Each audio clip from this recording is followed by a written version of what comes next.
Big பாஸோட டே 74க்கான ப்ரோமோவை release பண்ணுறாங்க. Promo 1ல மாயா மற்றும் ரவீனா 2 பேருமே டான்ஸ் பண்ணுறாங்க. எல்லாருமே கமெண்ட் சொல்லிட்டு இருந்தாங்க. அதுக்கேற்ற நம்ம பூர்ணிமாவும் கமெண்ட் சொல்கிறாங்க.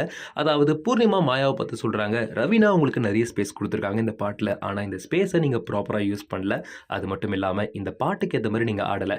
இதுதான் என்னோட குற்றச்சாட்டாக இருக்குது அப்படின்னு அவங்க பாயிண்ட் எடுத்து வைக்க, மாயா வெளியே வந்து பூர்ணிமா கிட்ட நான் என்ன சொல்ல வரேன், நீங்கள் என்ன புரிஞ்சுக்கிறீங்க, நான் பண்ணுறதை தாண்டி நீங்கள் வேறு ஏதோ புரிஞ்சுக்கிறீங்க அப்படிங்கிற மாதிரி சண்டை போட்டு பூர்ணிமாவை அந்த இடத்த விட்டு போகிறாங்க. ஸோ இந்த ஃபைட் என்னதான் எபிசோடில் இப்படி இருக்க போகுது அப்படின்னு நம்ம பொறுத்து இருந்தால் பார்க்கணும். அப்படியே ப்ரோமோ 2ல வந்து பார்த்தா பிக் பாஸ் சொல்கிறாங்க, இந்த வாரத்துக்கான பெஸ்ட் 2 பெர்ஃபார்மரை சூஸ் பண்ணுங்க அப்படின்னு சொல்ல, பாதி பேர் எல்லாரும் சொல்கிற வார்த்தை அர்ச்சனா மற்றும் தினேஷ் தான் சூஸ் பண்ணுறாங்க.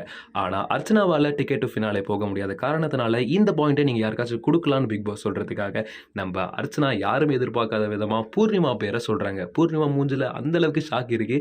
ஸோ எஸ், இன்னைக்கு என்ன மாதிரியான விஷயங்கள் நடக்க போகுது அப்படின்னு ஒரு கிளிம்ஸ் கொடுத்துருக்காங்க. இன்னைக்கு எபிசோட பார்த்தா தான் என்ன மாதிரி கதைகள் உருவாக போகுது அப்படின்னு பொறுத்து இருந்து பார்ப்போம். அண்ட் இந்த மாதிரி பிக் பாஸ் அப்டேட்லாம் உடனே தெரிஞ்சுக்கணும்னா செய்தி மலை சேனலை சப்ஸ்கிரைப் பண்ணிக்கோங்க.